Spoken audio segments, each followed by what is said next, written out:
Hi there, Claudia Lash here, and I am working on the next section. I'm sorry it's a little late for the Joy quilt.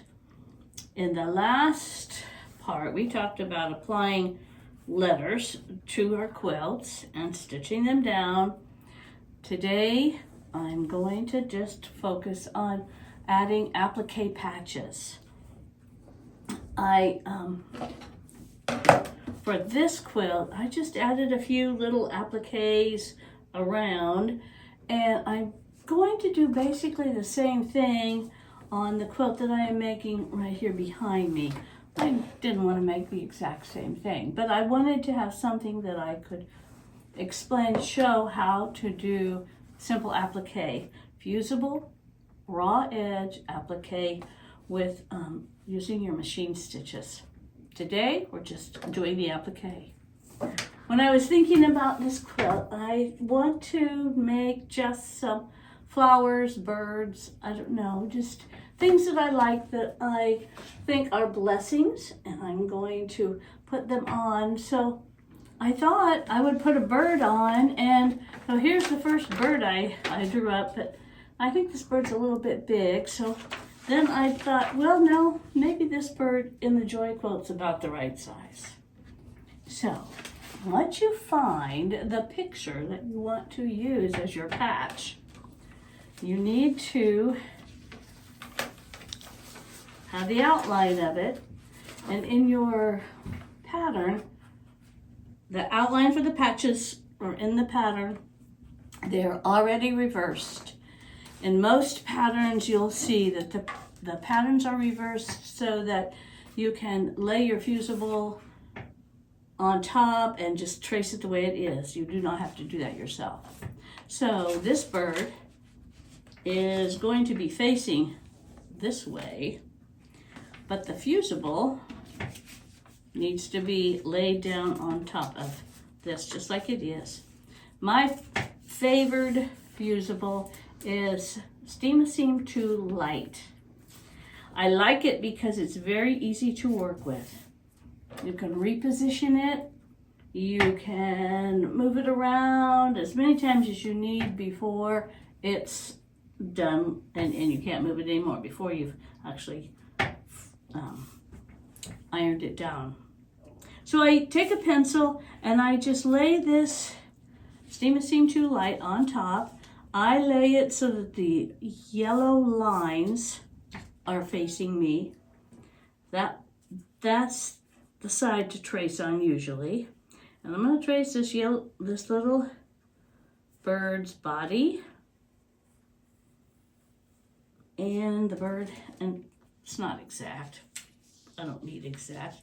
And then I'm going to trace a wing. If I can fit this wing somewhere, that would be grand. Oh, look, I can just barely fit him. Now you need to have a little extra around the edge. And here I've got maybe 1/8 of an inch, but I think that will be okay. You don't want to trace it so that it's actually on the line. So I'm going to take then some, and now I don't cut real well yet. I've had arm surgery and my thumb is working somewhat, but it's not up to snuff yet.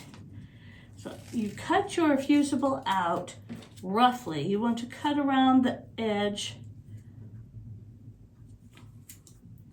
but not on the line. Give yourself at least 1/8 of an inch, 1/4 of an inch, and I probably could leave that out. It's only going to be wasting a little bit. So there's the wing, and here's the bird.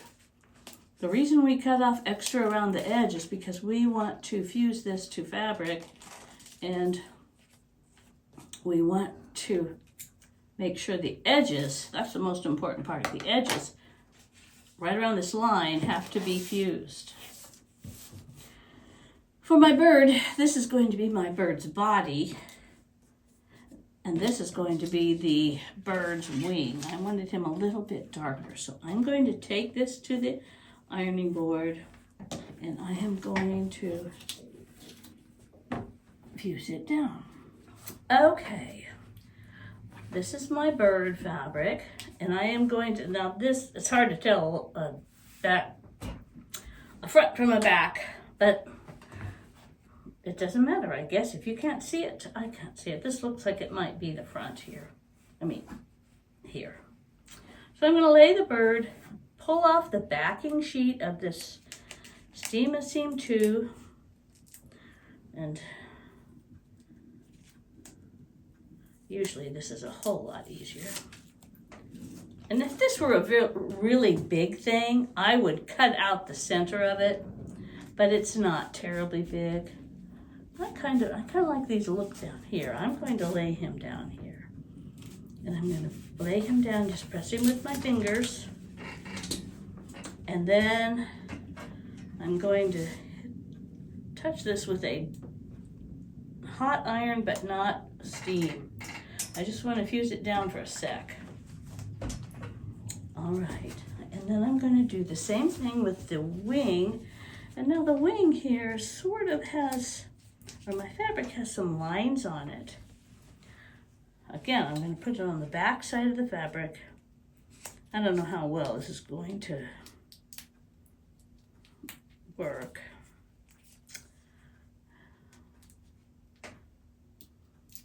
My fingers are just still coming back. At least the fingers on my right hand. So it takes me a little bit longer to make things work right. I don't know. I think I might try something like this. And then we'll move him. See, I can pick it up and move him around a little bit. I don't know. We'll see how that does. So I'm going to take these over to the table again.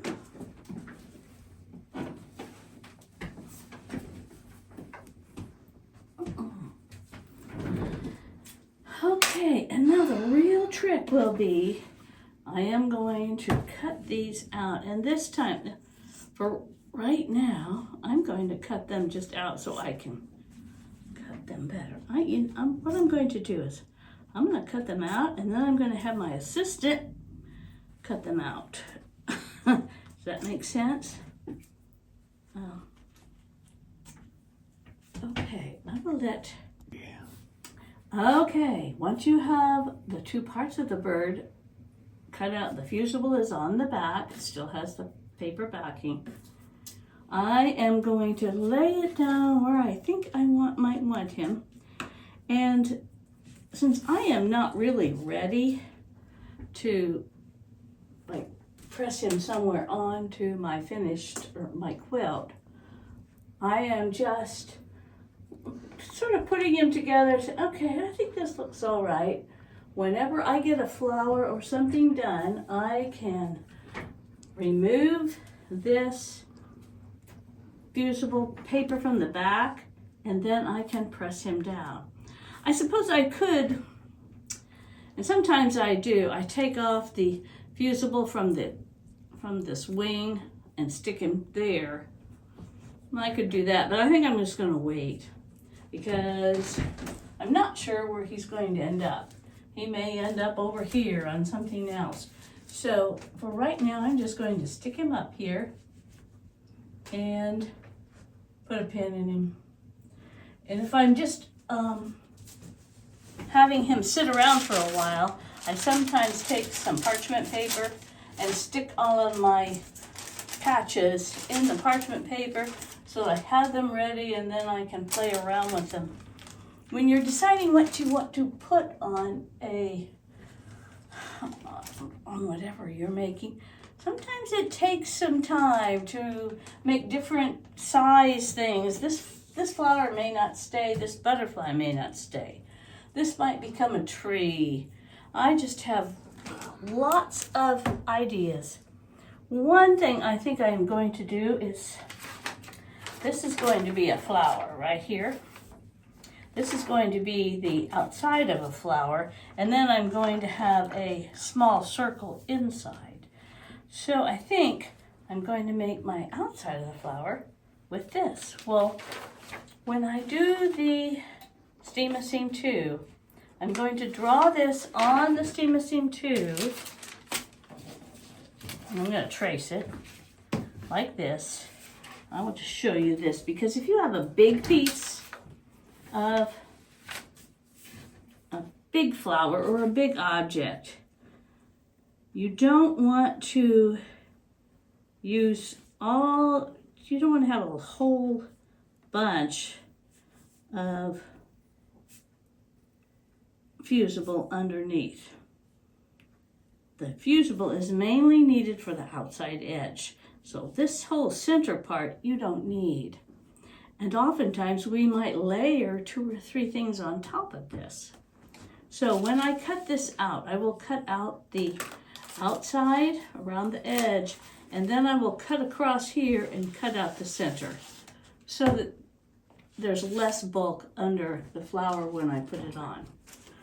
So what you will need to do on your joy quilt is to pick your flowers, maybe musical notes, leaves, birds, whatever you're going to put on there, and get them fused down the way that you like them.